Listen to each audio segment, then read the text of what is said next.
48 hours of me entering the studio on that day, I was cast off the show, my agent had dropped me, and my acting school had gotten rid of me. What if the very thing that made you feel different became your biggest strength? 70% of self-made millionaires are neurodivergent. Meet Aidy Smith. I am the only global TV presenter in the world with Tourette syndrome. His story isn't about fitting in, it's about creating your own path. The reason I have a global TV series is because In this episode, we dive into what it really takes to turn setbacks into strategy.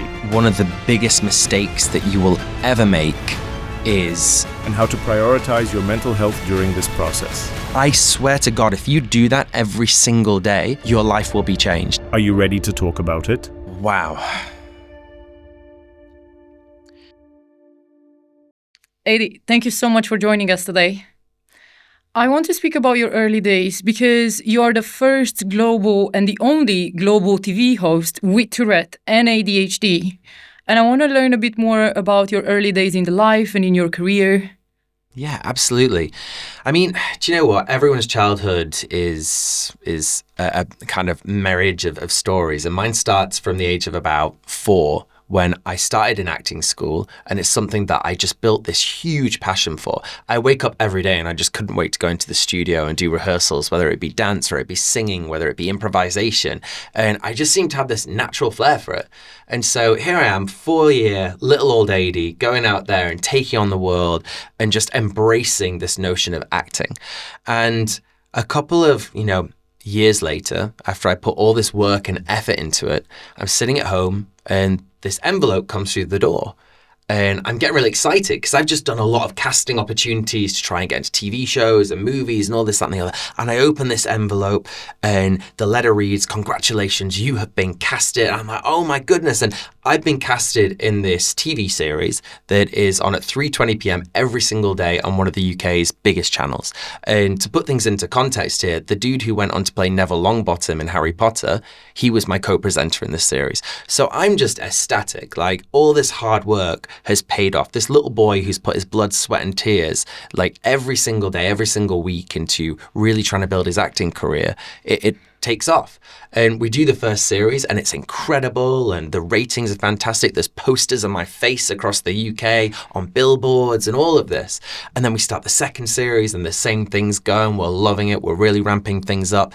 And then one day I come into the studio and out of nowhere, I just start making these noises.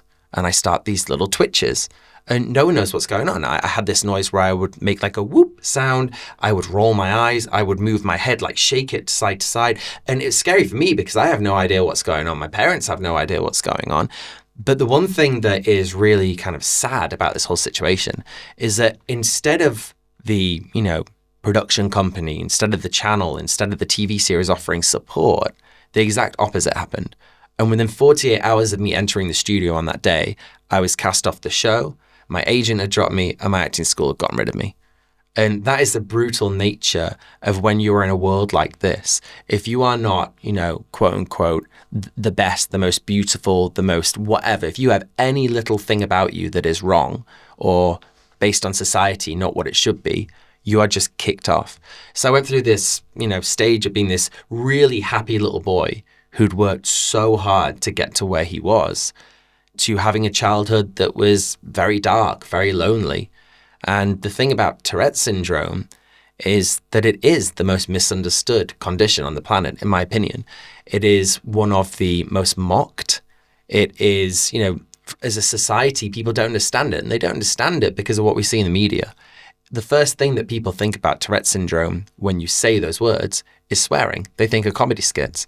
But what a lot of people don't realize is that only 10% of people with Tourette syndrome curse. It's called coprolalia, and that is the element of inappropriate gestures. But 90% of us do not.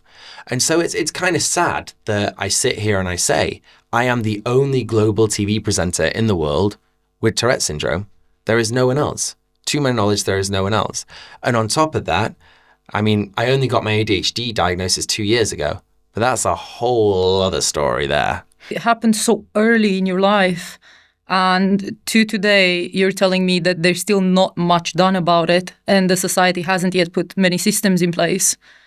If we look at the TV world, how many TV presenters or radio presenters with Tourette syndrome can we count on a hand that are out there in the world that are advocating for who they are?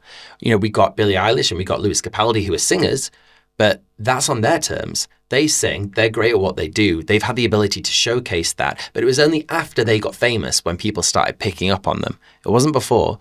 And so as a TV presenter, as a TV personality, I've never, ever had a commissioner come to me or a talent scout come to me and say, I want you to be in this show. Not once. The reason I have a global TV series is because I made it myself. And I think one of the biggest pieces of advice that I would give to anyone out there who's going through a hardship or a challenge is you are going to knock on a lot of doors. For every 10 doors you knock on, none of them may even open. They may be bolted shut. You can knock as hard as you want, but no one's going to open them because you, as far as they're concerned, are faulty. You are not adequate. So what do you do in this situation? You go out, you buy some wood, you buy a hammer and you get some nails and you build your own goddamn door. You open it and you walk right through. Because when the world isn't going to hand you things, even though you're putting all this effort in, you got to do it yourself. That's the only way around it. And that's why 70% of self-made millionaires are neurodivergent, because they have to think differently. They've always been, subjected to this, malpractice and horrible treatment from thinking differently or acting oddly or not looking like everyone else. And so when you're forced to do differently and think differently, that's what you then bring to the table. You think in ways that no one ever thought was possible. So your entrepreneurial skills are through the roof. And if you look at a lot of the game changers out there in the world, whether it be scientific or political or like climate change or whatever it might be, there is a running theme. A lot of these people are neurodivergent. And where other people see fault, I see beauty. Now you seem like you have a very positive outlook towards your life, towards your career. And you gave an interview to The Telegraph saying that Tourette is my superpower. I use it to forge a TV career. I want to know, how does one do that from the little Aidy that was, everyone shut the doors on you, to having this kind of view upon life and your career? So a lot of people within the neurodivergent world may get upset by someone saying, my Tourette's is a superpower, because at the same time, it can be debilitating. And I have been through that. And, to set the record straight, I think that in any interview I do, I always say, yes, I fundamentally believe that my neurodivergence is a superpower. At the same time, it has held me back a lot. And I don't want anyone out there who is struggling to think, well, why isn't it a superpower for me? Like, when you find that little spark, you'll know. And that's what it's become for me. So how has this little boy who had nothing, who had this really dark, awful, lonely childhood, been able to turn it around? When we look at Tourette syndrome specifically, we have tics. So tics are vocal or motor. Vocal, it's a sound. It could be the whoop noise I mentioned earlier. It could be a scream. It could be a sniff. It's a sound. The motor are movement. That's me rolling my eyes. That's me moving my hands around or my neck or clicking my fingers or whatever it might be. It's a movement. Now, these tics, the best way that I can describe them is, imagine you've got a mosquito bite, right? So you've got an itch, you've got this little bite that you desperately want to scratch. But the more you hold off, the more the itch is there, the more it emerges. I have a feeling inside my body at all times, apart from on one circumstance, which I'll get into, I have this feeling at all times where I need to scratch an itch, where I need to tick.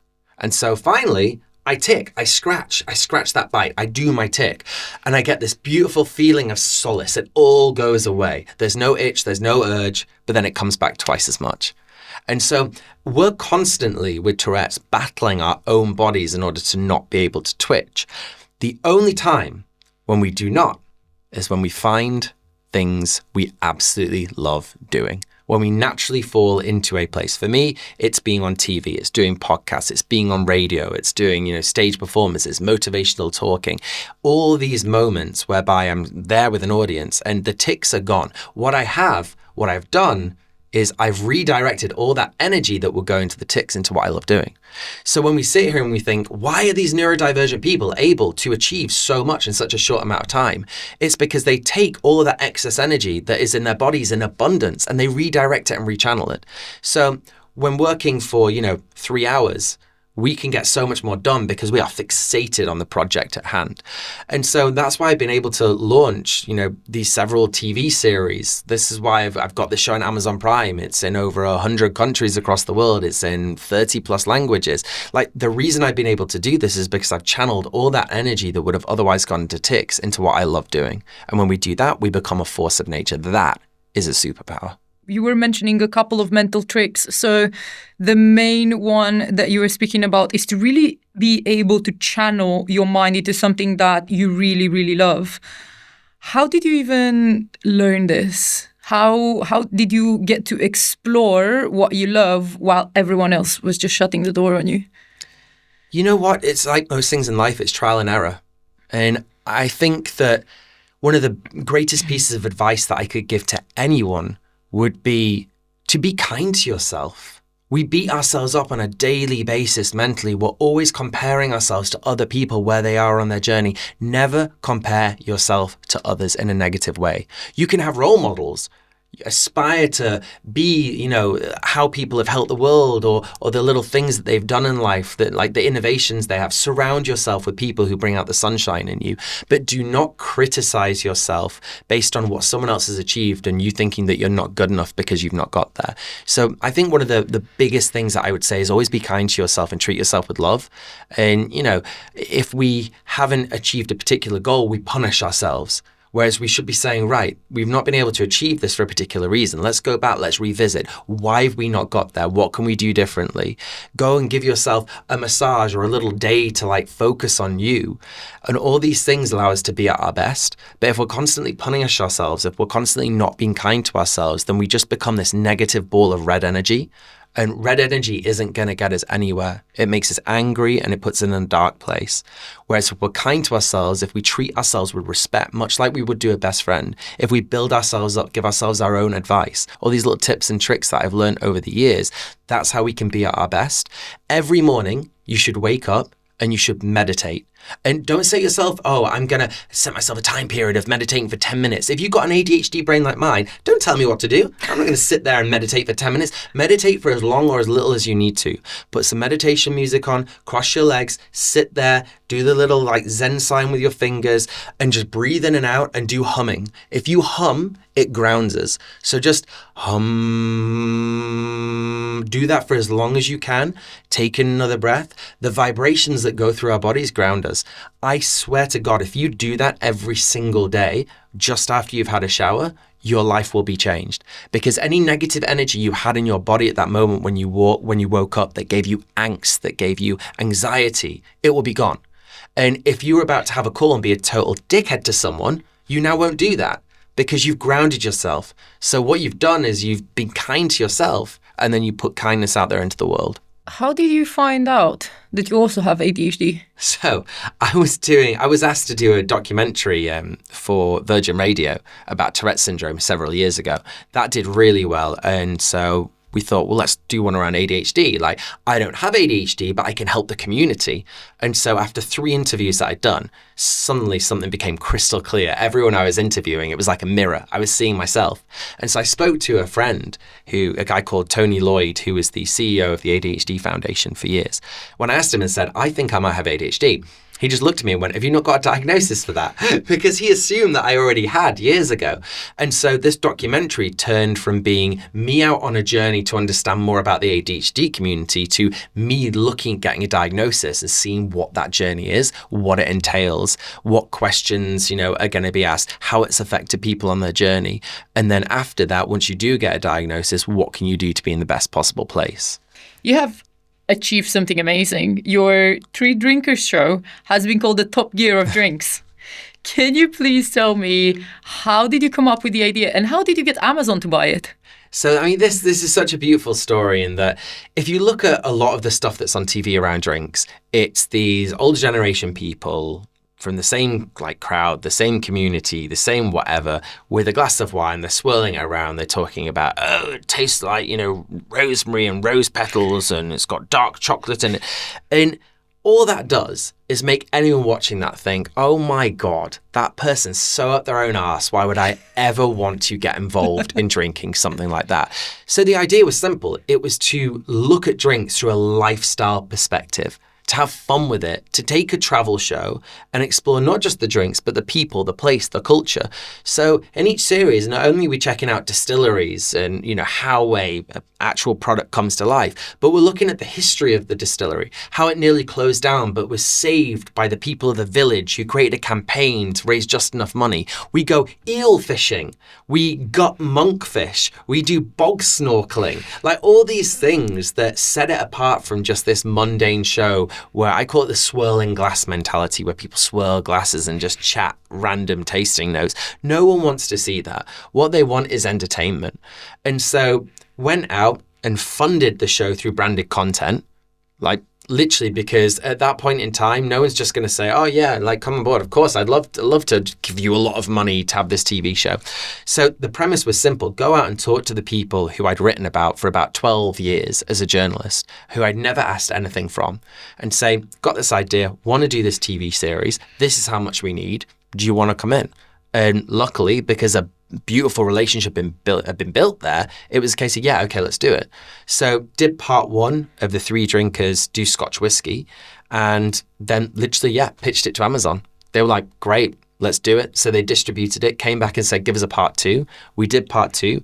Then came the 3 drinkers in Ireland, then came the 3 drinkers in Cognac. And here we are, 7 years after the first series was filmed, and they're still out there. They're still doing well. They're still on airlines. They're still racking up the views on Amazon. They're out there on social media being clipped up. And every single day, there'll be a message coming into the inbox, whether it be on social media or emails. People just saying, oh my God, like I came across the show. Thank you so much, because I never thought that I liked whiskey, or I never really understood what cognac was. And I thought that the show was going to be really stuffy, but then I watched it and I was actually laughing a lot. And now I'm able to share all the knowledge that I've learned with my friends, with this, that, and the other, and just enjoy something for the first time without overthinking it or thinking that it's this big stuffy thing. So it's just about finding fun in the glass and, allowing people to just drink what they want. But if they understand a little bit more about it, they get more out of it. That's true. And it seems like a lot of people actually enjoy it besides you guys that enjoy doing it. Because as you mentioned, your show is over in 100 countries, almost about 40 different languages. And not just that, you also have your BBC Radio London show. Mm-hmm. And so you reach huge audiences every week. I want to ask you something very particular. What is the secret to such amazing communities? How do you create such amazing communities? Be authentic. Be authentic, authentic, authentic, authentic. The second you're not, people are going to sniff that out and you just kicked yourself in the foot. Work with people that you want to work with. And don't get me wrong, okay, when you're starting off your career and you need to get money, like, yes, you've got to work with brands that you might not otherwise work with, but you have to put your foot down and say, no, I'm doing it in my own way. Whenever I work with a client on anything that might be branded content, I say, we can work together, but I know my audience, and I'm not going to put anything out that gets in the way of that authentic line of communication. And when people message you, when people get in touch, get back to them.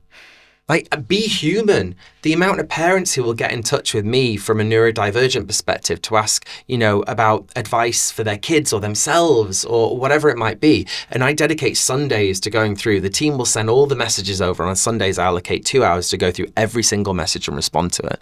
And being able to build that communication line with the people who are part of my community on one side, then on the other side, when I'm posting about some of the drink stuff, this is a community of people who are intrigued about drinks, but they never thought about it before. So it's a two-way thing. I do my neurodivergent stuff and I do my drink stuff. Those two communities are so cross-wired, no one really realizes or understands it. I mean, if we look at hospitality, it's estimated that 40% of people in the hospitality industry are neurodivergent. 40%. That's a huge amount.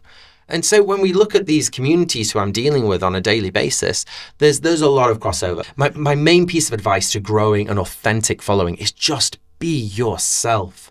There's so many opportunities now to try pretend to be something we're not. Don't do it. Because if you are your true, genuine self, that's what people love. They don't love some fake staged version of it. And you can put that facade up for a while, maybe for a year or two, but then you'll get tired of having to keep up an act. And that's when people will switch off.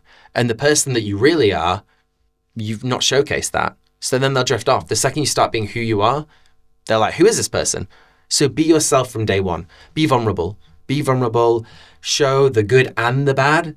You know, it's not just all pretty pictures all the time. And I try and do that as much as I can. Yes, I have worked very hard and have access to amazing things, but equally as much, there are dark days, and it's okay. If you're feeling like crap on a particular day, give yourself that time. We don't always have to be running at 100%. And like words like burnout and busy, like people who know me know that I never use the word busy. I use hectic, there's a lot going on. But I think busy and burnout become these two buzzwords that everyone tries to use with like pride, but I've removed them from my vocabulary, especially like burnout. If you're getting burnt out, that's not good. You're doing something wrong. That's nothing to be proud of. You need to look at your life and your time management and your organization, be kinder to yourself. Because if you go to the gym and your muscles are hurting, you stop going to the gym. You give yourself a little bit of time. You wouldn't put your body through agony on a daily basis if something is telling you it's wrong. And burnout is that. Burnout is our body saying something ain't working here, so you need to change things. I agree with you. And I think like especially younger generations are so quick at sniffing someone that's being inauthentic, that if you're not yourself, if you're trying to just make this perfect picture, it's not really going to work. And speaking of the younger generations, me and my team, we noticed the trend in the Gen Z and younger generations about them drinking far less alcohol than millennials and any older generations. And you're very connected with this industry. What is your take on this? And what do you think is this change happening right now? I think this is a fascinating conversation. If we look at the Gen Z generation, you're quite right. They are not drinking as much as the older generations. And to me, it's blindingly obvious why. If they look at the people above them and they see the misinformed decisions we make across politics, across things like global climate change, across our opinions towards certain things, even like views, old dated views with LGBTQI, but all these things, the younger generation look at the older generation and they think, I do not want to be like you. What do you all do? You all drink. So I want to move away from that. I want to be healthier to myself. I want to be kinder to myself. My mental health. Mental health is a huge, huge, huge theme. And so when you take all this perception of what they don't want to become and how drinking can fuel that, they move away from it. Look at all of the violence that takes place around things like football. If alcohol was not available during a lot of football matches, how much violence would be there? If you have a relationship with alcohol where it's a form of art, which is exactly what I try to put across, if you know what's in your glass, you know why you're drinking it, and you're drinking it because of the taste and the flavor, that's one thing. If you drink to just get drunk, and you'd be surprised how many people I talk to when I say this story and they go, oh, confession, I only drink to get a buzz. That's not healthy. That's not why you should be doing it. Alcohol, mixology, wine, they are a form of art. If you take a blank canvas and you get your red, your green, your blue, your yellow, your brown, that's the grape variety. That's the grain. That's the apple. That's the grape. That's whatever it is, right? Now you get your method, felt tip pen, crayon, paintbrush, pencil. That's how it's made. Is it the cask? Is it the distillation method? Is it the yeast that's been put in? Is it the bottle? Is it how long it's aged for? You take those two things and now your canvas is a pretty beautiful picture. Some people are going to love it, much like art. Some people are going to hate it. That's okay, because the world is subjective when it comes to drink. But we should only be drinking if we genuinely enjoy what is in our glass and we want to know more about it. And that is why I am so driven to do what I do in the drinks world, because I want people to fall in love with what's in the glass for the right reasons, not to abuse it. In an interview, you said people who think differently, they are an asset to businesses. And I completely agree with you. Do you see that businesses, though, are ready to embrace people that think differently? Did they start to see them as an asset? Some, yes, but for the most part, still no. Especially things that they don't understand. I alluded to earlier the management leadership survey that was done about 6 years ago. And within that, 36% of those who were interviewed said that they would never hire someone with Tourette syndrome because they felt like they couldn't manage them. Now, if you look at people with Tourette syndrome when they are at the best of their ability, like I know so many people through the Tourette Association Network, through Tourette's Action Network in the UK, through the ADHD Foundation and Neurodivergence charity. I know a lot of people who have Tourette's. And so many of them at the top of their game. We've got pilots, police officers, general managers of hotels. One of the best heart surgeons in the USA has Tourette syndrome. Like all these people, singers, worldwide renowned makeup artists, like they're out there. And there's more people within the Tourette's community who I speak to who are at the top of their game in finance or legal or whatever it might be than those who are not. That it just goes to show if people can harness our passions, we become this absolute force of nature.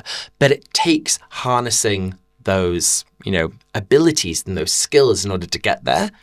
And right now, we're just not seeing enough of that. People look at something like Tourette's and they run a mile. The vast majority of companies hold us back and don't let us thrive. So when we're thrown out onto, the streets of the big bad business world and we come up with our own ideas, we kick ass because it's our passion. It's our terms.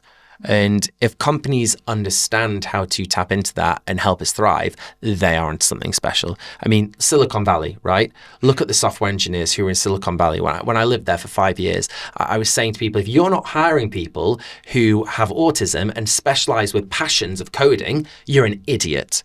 Because these individuals, their neurodivergence puts them in the 99th percentile of people who can just skyrocket when it comes to things like coding. And some listened, some tech firms listened, they got on early and wow. Just the results that they garnered as from that, just incredible. Specific sets of skills that are just so good, but you do need the environment to support them and to really help you thrive and use them really good. You do. Speaking of mindset around these things, if you could give one habit that is a game changer for your mental well-being when you deal in situations of stress, either at home or in your work, but you really want to deal with them better. If you're neurodivergent, one of the biggest mistakes that you will ever make is not giving yourself time to recalibrate, thinking that you have to be on it. You've been made to think throughout the entirety of your life that you are a failure and that you will never achieve anything. And for that reason, you feel like you constantly have to move that mountain, go up that hill. You've got to turn heads. You've got to impress people. You've got to show how bloody amazing you are. But that is the biggest mistake that we make because we end up working ourselves into absolute exhaustion. So we kick ass for 3 weeks, but then we got nothing to give for a week and a half. We get ill, we get sick, we get chronic tension headaches. So know when your body is telling you it's time to switch off. It's time to have some you time. I've only learned this over the past year. Whether it be meditating in the morning, whether it be turning the shower too cold for the last 2 minutes that you're in it to really wake yourself up and give yourself that burst of adrenaline. But I have been told that in women that can give kidney stones. So, watch out for that as well, please. There's all these little things you can do. Mindfulness. I always look at myself in the mirror every single morning and I tell myself that I love myself. I say, I love you. And I say it about 10 times because when I was a kid, I did not feel that love. For whatever reason, what I was going through, I did not feel loved by society. I did not feel in the world. I did not feel like I belonged here.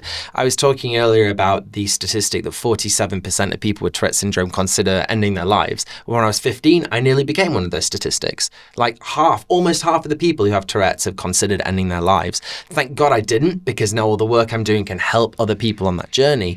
But we have to be kind to ourselves. And the biggest thing that I have learned is exactly that. Like allowing yourself to have time, looking after your mental health, looking after your body, looking after your energy levels. You cannot be good to anyone else if you are not good to yourself. And I say the same thing to parents of neurodivergent kids too. They feel like if they don't look after their kids 100% of the time, they're a failed parent. Not true. You have to look after yourself as a parent with a neurodivergent kid to be at your best. And so don't feel guilt for taking some time off or getting rid of the kids for a bit to the grandparents or wherever you can send them to allow yourself to recalibrate. Neurodivergent or not, we have to look after ourselves. And in this society that we live in now, where everything is go, go, go, we're expected to do more than we've ever done before for less than we've ever been given before. We often lose track of that. If you would have to start from scratch today, what's the first thing that you would do? Wow. When you grow up with something like Tourette's, like I did, I hated myself. Like I absolutely despised myself as a kid. I was vile, like disgusting. And that's why I locked myself in the house, and I stopped trying for many years because I was just made to feel like there was so much wrong with me and that I was so unlovable that I just didn't love myself. And if I could go back and talk to myself as a child, I would tell myself how lovable I am, how much I have to give to this world, how much joy and happiness there is to spread, how much amazing advocacy work that you can put out there as you grow up and help other people on their journeys.